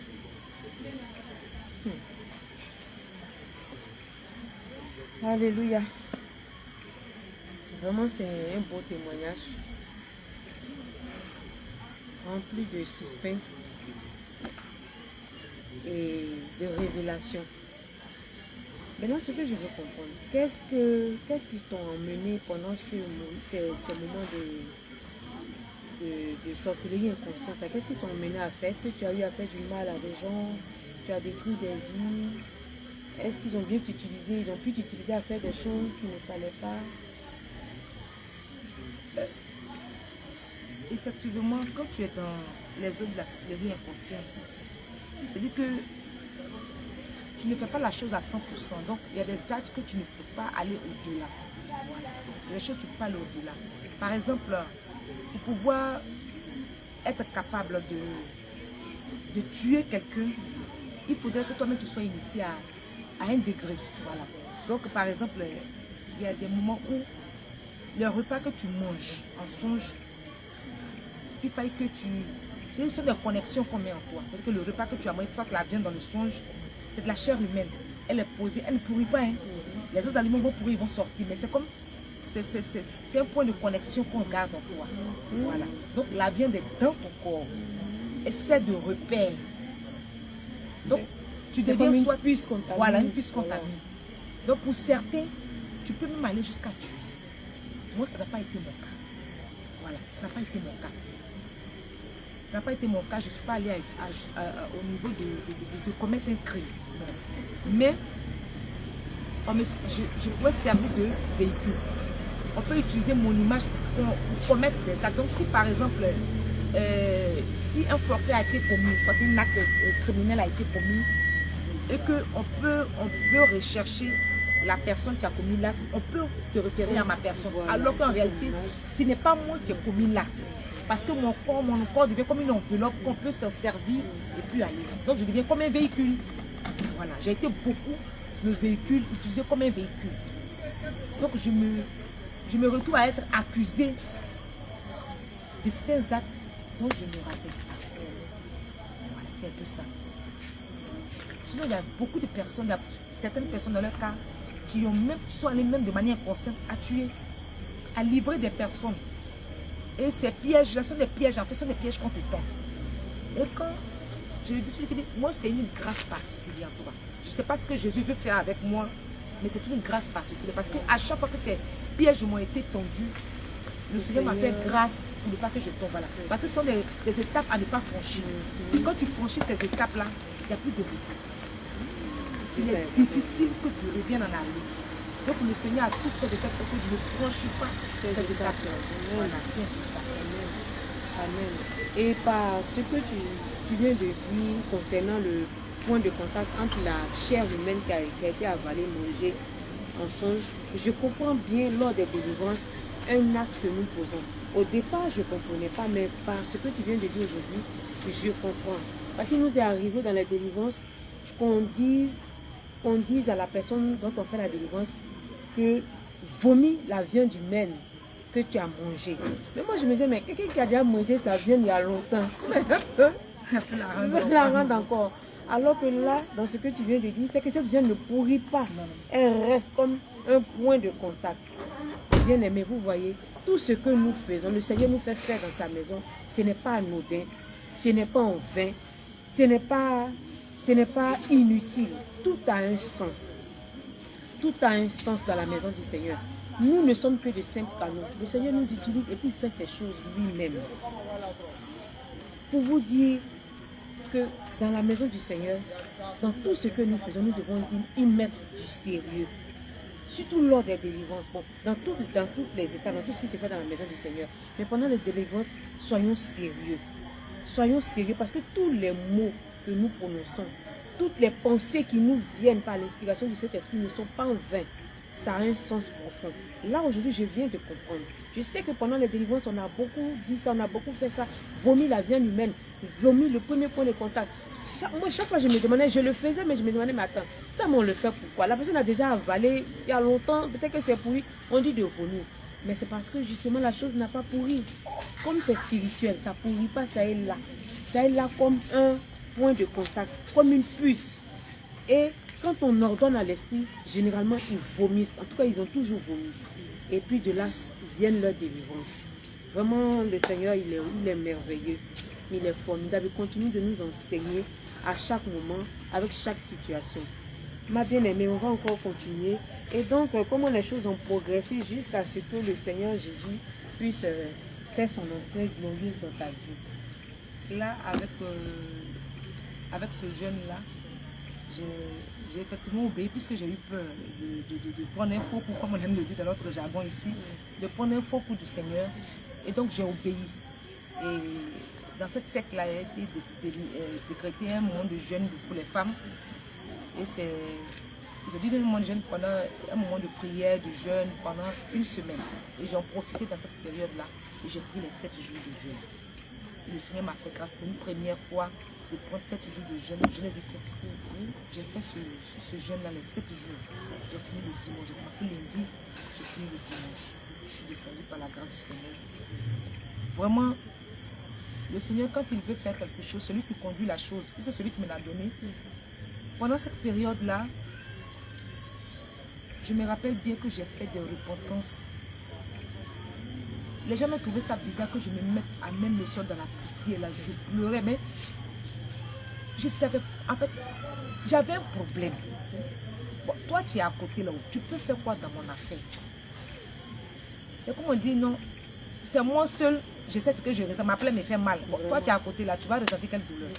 Donc toi tu te plains du fait que je suis en habit blanc, puis je suis en habit blanc, en tenue toute bougrame, exactement comme je suis à ce moment-là. Mais je me fais... Ça ne me gênait pas de me coucher dans la poussière là. Ça ne me gênait pas de me coucher dans cette poussière là, d'implorer la grâce de Dieu. Il m'a donné cette force là. Il dit, au 4e jour même, il dit, à peine même, c'est ma mère qui soulève mon seau de l'eau, elle dépose derrière la douche, ici, elle se sur le tabouret comme ça. Là, je ne me lavais plus, je prends le flot. Comme ça, je fais. Donc, c'est ça, quand je fais l'eau sur moi, et j'ai un peu de force. Jusqu'à ce que je termine le dimanche, j'ai terminé. Dans sa grande miséricorde, dans ce moment, on ne connaissait rien. C'est lui que j'ai fini, j'ai dit merci au Seigneur et j'ai coupé le moment de jour. Et après ça, le Seigneur m'a fait grâce. Je suis venue à Gagnoa. J'ai quitté le village, je me suis installée à Gagnoa. Là où le Seigneur a commencé. Donc je suis venue à Gagnoa. J'ai commencé à vendre de la tchéké. Mais vraiment, quand tu es esclave de la sorcellerie, bien aimé, c'est quelque chose que je vais encore dire. Il ne faut pas te tromper que tu vas entreprendre une activité. On est dans une perpétuelle répétition. C'est comme dans les œuvres de la sorcellerie, c'est comme on a une chaîne au cou. Et si cette chaîne-là fait 10 mètres, tu es capable de te promener dans un rayon de 10 mètres. C'est-à-dire 10 mètres à la ronde. Donc quand tu veux aller au-delà, celui qui tient la corde, tu lui signales que tu es en train de partir, donc il ramène. Donc c'est-à-dire que tu fais une progression dans tes activités, dans tes ah, ça va commencer à marcher, ça va commencer à d'ici. Et puis tu te rends compte que tu reprends tout à zéro. Et c'était comme ça. Un perpétuel renouvellement. Donc je dis, mais attends, c'est dans quelle vie je suis? Et puis je suis obligée de toujours reprendre. Je vends, ça n'avance pas. Je veux entreprendre telle activité, ça n'avance pas. Mais je suis dans quoi au juste? Et c'était comme ça dans la chambre, je me lamentais. Jésus ne m'attend. Tu as quel problème de moi? Il s'est arrivé un jour même que je vais le rendre en témoignage parce qu'il est arrivé un jour même que j'ai lui insulté le Seigneur. Ah ben oui, je l'ai insulté, de la manière dont on insulte une personne là. Mais en sortant de la maison, et puis c'est fait comme si quand je le disais, je voyais le visage du Seigneur. Je ne sais pas comment c'est fait. Mais c'est comme si je voyais son visage et puis je lui parlais. Et c'est après, j'ai senti une douleur, que j'avais mal. Pourquoi je lui ai mal? C'est comme si je suis sortie et il me disait non, mais il a quoi à voir dans ce qui t'arrive? Donc j'avais mal. J'ai demandé pardon, mais j'ai dit que c'est pas comme ça. Donc, pendant des années, j'ai gardé cette culpabilité en moi. J'ai gardé cette culpabilité pendant des années à demander pardon au Seigneur. Et à chaque fois que le souvenir de ce acte-là me revient, je deviens triste. Qu'est-ce que tu as à insulter Jésus? Et c'est comme ça, le Seigneur va, après commencer ce processus-là, j'ai commencé à le chercher véritablement. Vraiment. Et puis, j'ai loué, Dieu m'a fait grâce. J'ai commencé à exercer le métier de la couture. Par un monsieur qui me... Naturellement, j'étais à l'église catholique, mais je n'aimais pas les gens de l'église. C'était de... Je ne crois pas, je suis là. Il m'a trouvé moi, je savais qu'il y avait je n'ai pas voulu écouter ce qu'il m'a dit. Un autre jour, je ne sais pas comment il s'est arrangé, il m'a trouvé à mon lieu de vente. Comme il a trouvé à mon lieu de vente. Ma fille, c'est que je te dis à tout pas. Le Seigneur me dit de te dire de faire la couture avec tes bébés. En ce moment, les deux machines étaient déjà achetées. Je m'amusais à coudre les vêtements de mes frères et de mes soeurs. Mais je n'en faisais pas un métier en fait. Une activité à part entière. À quel moment j'ai coudre la bille, je vais manger. Ah, ça y est, mon activité. Mais à checker que je vendais bien aimé, je gagne rien de tout. Tu gardes l'argent dans la maison. Tu vois, tu ouvres la caisse, il n'y a rien. Je prie. On vient prier. Main noire, percée, tout. Zéro à la base. On ne comprenait pas pourquoi. Mais je prie, ça ne va pas. C'est à la suite que je vais t'expliquer pourquoi ça n'avançait, pourquoi ça n'aboutissait pas. Et c'était comme cela. Jusqu'à ce que Dieu me fasse grâce. Ce même pasteur, l'évangéliste Kokura, celui qui venait de temps en temps prier avec tous les trucs là. Donc un jour il est venu me voir, il a eu une révélation pour moi. Il dit c'est quoi? Il dit que dans le monde spirituel, mes parents ont pris mon utérus pour en faire une corde à linge. Il dit ah bon? Il dit oui, que c'est ce que le Seigneur lui a révélé. Il dit ce que tu dis là, je n'ai pas dit que c'est pour. Mais en tout cas pour moi, c'est de mon ventre. Il dit ah, il dit oui, c'est de mon ventre. En tout cas pour moi, c'est de mon ventre. Le jour, je vais dans la même maison avec un homme. Je vis sur son toit là. Il est venu une deuxième fois pour me donner la même révélation. Il dit Kokora, c'est vrai ce que tu dis. Je ne dis pas que c'est faux. Le Seigneur t'a révélé, c'est une révélation. Mais moi, mon utérus, ça c'est dans mon ventre. C'est que Nouadjio a pris pour faire corde à linge là. C'est pas pour moi. En tout cas, c'est une corde, mais c'est pas pour moi. Il m'a regardé jusqu'à lui dit, il est parti à la maison. Donc, quand Dieu m'a fait cette grâce de rencontrer le père de mon enfant, on était pratiquement ensemble et j'ai rencontré ma grossesse. 6 mois après, Dieu a fait grâce. Même évangéliste est venu dans mon atelier de couture. Et ce jour-là, j'ai dit, ah, voilà, on pensait qu'il a volé enfant déjà, à prendre photo.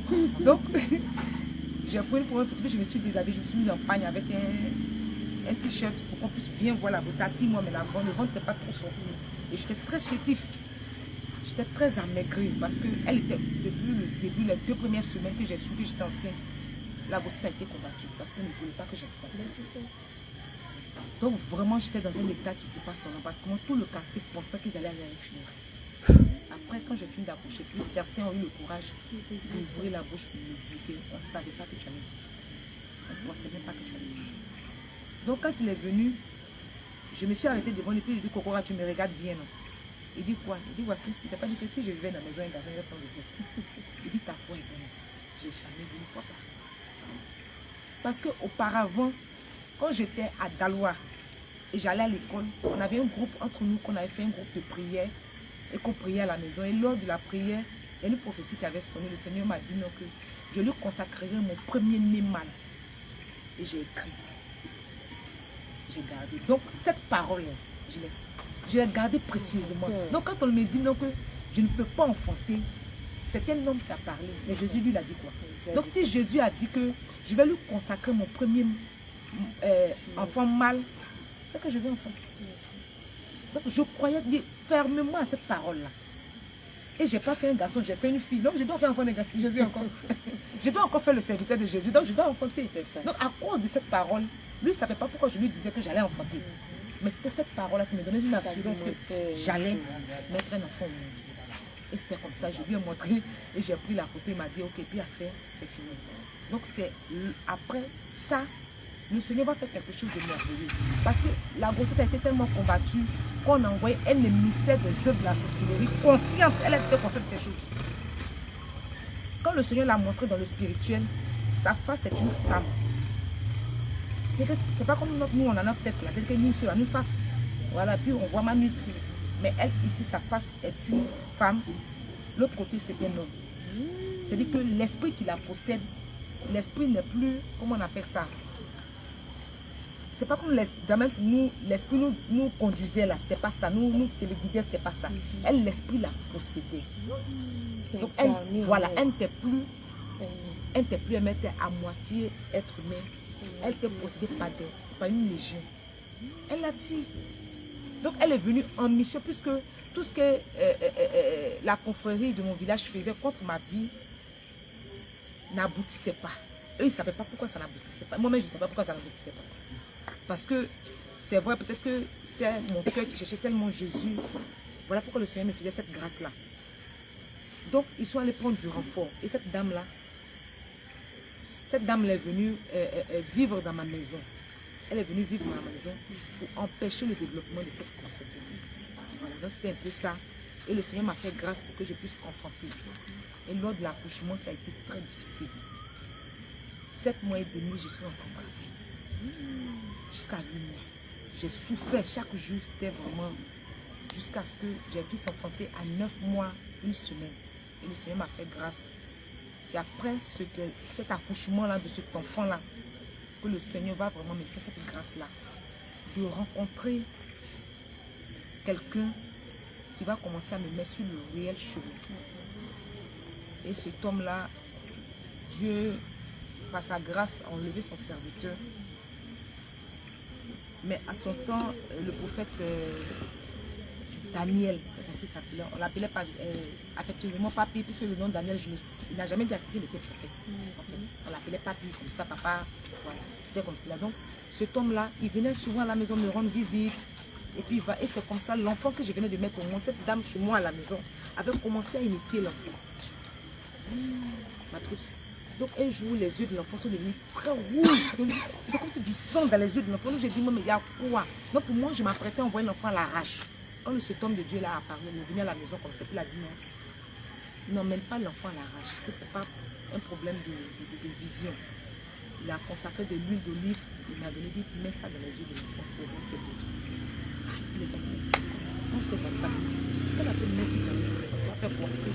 Quelle histoire de mettre dans les yeux? Ça va faire quoi ça là? Donc moi je l'ai dit, mais je continue de le mettre. De temps en temps, les yeux de l'enfant commencent à blanchir. Et après, quand je ne suis pas là, faites attention à tous les moments qui mettent les enfants. Voici une leçon que le Seigneur m'a fait comprendre. Ne permettez à personne d'autre, à part vous, d'allaiter votre enfant. Même si c'est ta mère qui t'a mis au monde. Non, la maman n'est pas là. Attends, j'ai souffert de ça. Parce que physiquement, je suis la mère de cet enfant. Mais dans le spirituel, cette dame qui a donné, quand je ne suis pas là, elle donne son sein à mon enfant. Donc, elle lui transmet son sang dans le spirituel. Et elle s'est fait mère de mon enfant. Et je ne sais pas, tu dans le souvent, je la trouve, tu fais, mais tu fais quoi, Marie, tu ne connais pas ça de ta maman encore. Oh, elle sait ce qu'elle fait. Donc, vous les mamans, ton enfant est né. Tu cherches ta maman, tu cherches ta tante, tu cherches ta belle-mère. Pour laver ton enfant, mettre le doigt dans sa bouche.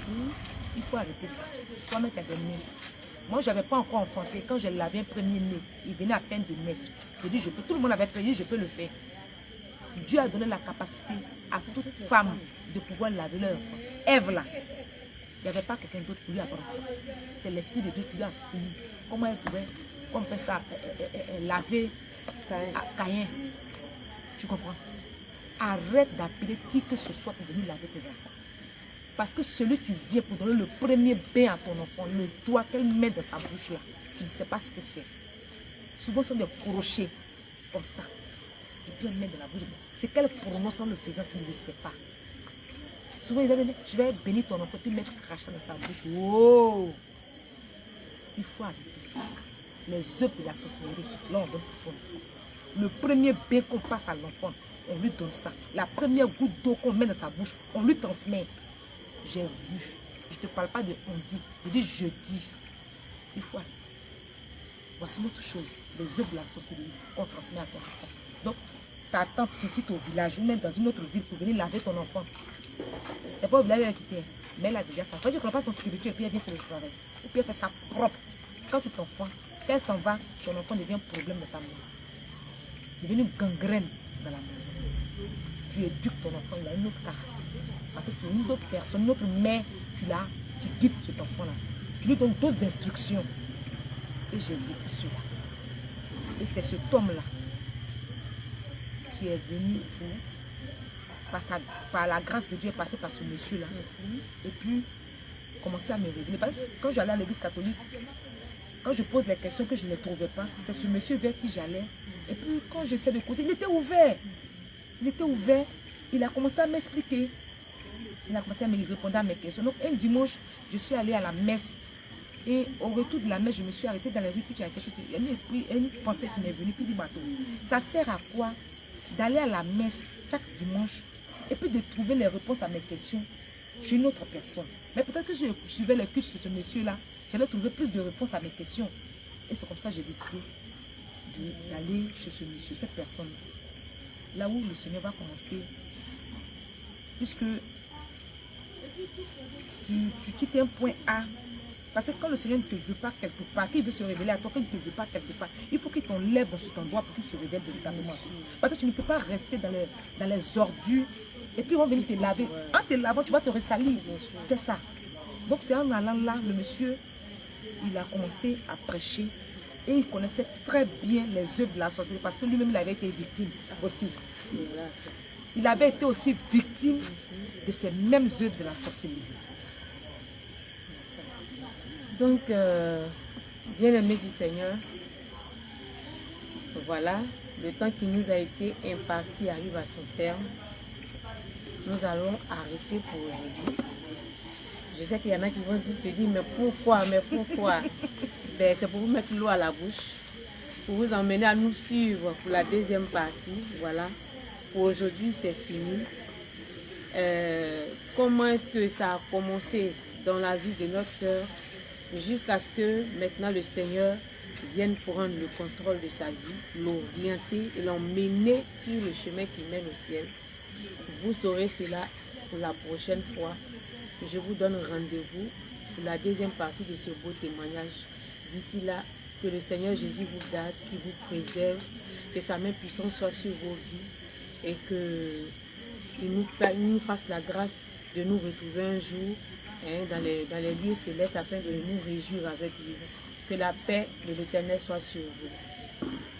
Shalom à vous.